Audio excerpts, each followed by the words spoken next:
Assalamualaikum teman-teman, perkenalkan nama saya Niki Nastria Murni dengan NIM 1011171. Saya dari Prodi Psikologi Universitas Negeri Padang.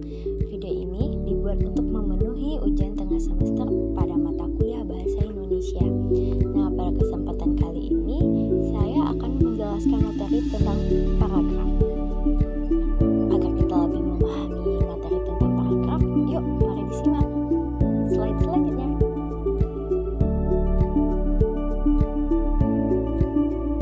Nah, pada bagian pertama kita masuk ke pengertian dari paragraf. Sebuah karangan pada dasarnya terbentuk dari serangkaian kalimat yang tergabung dalam satu paragraf dan beberapa paragraf terkait dalam satu topik pembahasan. Nah, jadi di sini pengertian dari paragraf itu merupakan kumpulan atau gabungan dari beberapa kalimat yang membentuk satu pokok pikiran. Sebuah paragraf terdiri dari satu kalimat utama dan beberapa kalimat penjelas yang saling berhubungan untuk membentuk satu pokok pikiran. Nah, jadi sebuah paragraf bukan terdiri dari satu kalimat saja, tetapi terdiri dari beberapa kalimat. Nah, kita masuk pada bagian yang kedua, yaitu persyaratan paragraf. Sebuah paragraf yang baik harus memenuhi syarat-syarat yang telah ditentukan. Ada 4 persyaratan dari paragraf. Yang pertama adalah kesatuan. Kesatuan dalam paragraf berhubungan dengan pengembangan kalimat topik. Kalimat topik yang akan dikembangkan ini dapat diletakkan pada awal dan akhir, dan di akhir paragraf. Selain itu, topik paragraf ada yang tersebar pada seluruh kalimat dalam paragraf. Nah, yang kedua adalah koherensi atau penyatuan. Jadi, suatu paragraf dapat dikatakan koheren apabila terdapat kekompakan kalimat yang satu dengan kalimat yang lainnya di dalam sebuah paragraf. Nah, menurut Semi, paragraf yang koheren dapat diperoleh dengan cara yang pertama, disusun dengan satu pola susunan yang tepat dan tertib. Kedua, kalimat-kalimat disusun dalam pola dan kaidah pembahasan yang teratur.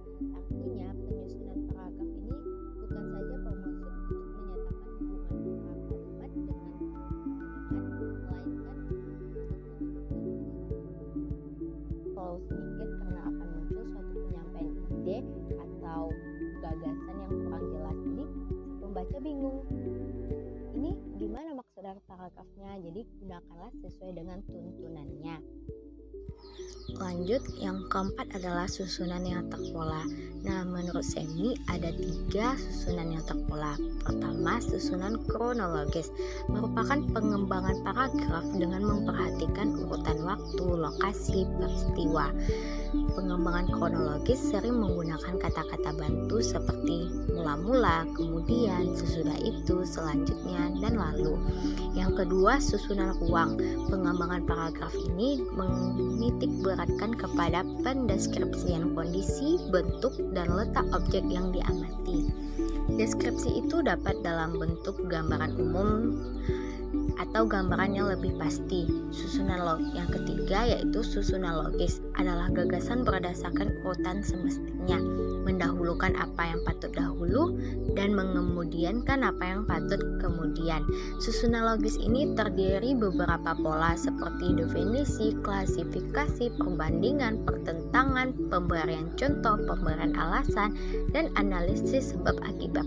Jadi, sebuah paragraf harus memiliki susunan terpola agar tidak rancu maksud yang dikemukakan dalam paragraf. Nah, selanjutnya struktur paragraf yang berfungsi menuangkan buah pikiran secara teratur dan terorganisasi ke dalam sebuah tulisan sehingga pembaca dapat memahaminya dan memahami pikiran orang lain. Tidaklah mudah. Nah, jadi struktur paragraf ini udah ada di slide yang saya tampilkan ya.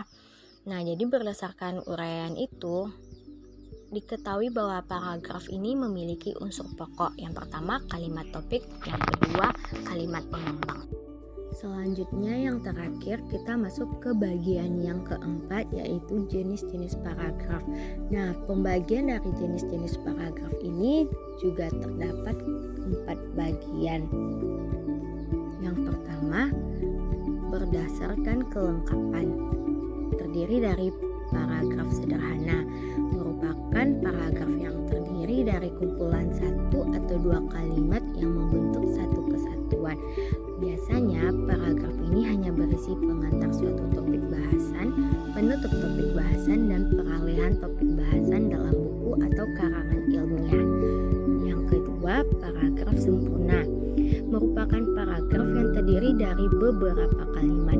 Biasanya kalimat dalam paragraf sempurna terdiri dari topik bahasa paragraf, sedangkan beberapa kalimat lainnya menjelaskan topik bahasan paragraf. Paragraf sempurna berisi satu topik bahasan, sedangkan kalimat yang lain berfungsi sebagai kalimat penambah. Berdasarkan posisi kalimat topik, paragraf dibedakan atas 4 macam, yaitu paragraf deduktif, paragraf induktif, paragraf deduktif-induktif, dan paragraf penuh kalimat topik. 1. Paragraf deduktif merupakan paragraf yang letak kalimat utamanya terletak pada bagian awal paragraf. Yang kedua, paragraf induktif yang letak kalimat utamanya pada akhir paragraf. Yang ketiga, paragraf deduktif-induktif yang mana kalimat pokok atau kalimat utamanya terletak pada bagian awal dan bagian akhir paragraf. Yang keempat, paragraf penuh kalimat topik. Seluruh kalimat yang membangun paragraf tersebut sama pentingnya, sehingga satupun kalimat yang khusus menjadi. C. Berdasarkan fungsi paragraf, terdapat 3 bagian, yaitu paragraf pembuka, paragraf pengembang, paragraf penutup. 1. Paragraf pembuka adalah paragraf yang mengutarakan satu aspek. D. Berdasarkan teknik pemaparan paragraf, terdiri dari narasi, deskripsi, eksposisi, dan argumentasi. 1. Narasi berbentuk paragraf yang berisi uraian cerita tentang sesuatu. Paragraf narasi menjelaskan suatu kejadian maupun peristiwa baik bersifat fiksi maupun non-fiksi sesuai perkembangan zaman dari waktu ke waktu. Yang kedua, deskripsi adalah paragraf yang berisi penggambaran suatu objek, tempat, atau peristiwa tertentu kepada pembaca secara jelas dan terperinci, menggambarkan sesuatu sesuai dengan keadaan sebenarnya. Yang ketiga, eksposisi adalah karangan bersifat informasi atau pengetahuan secara ringkas, jelas, padat, dan menarik untuk dibaca. Paragraf di dalam teks eksposisi bersifat ilmiah atau non-fiksi. Yang keempat, argumentasi adalah sebuah tulisan berisi pendapat disertai dengan data dan fakta sebagai alasan atau bukti nyata untuk membuktikan kebenaran dari suatu pendapat.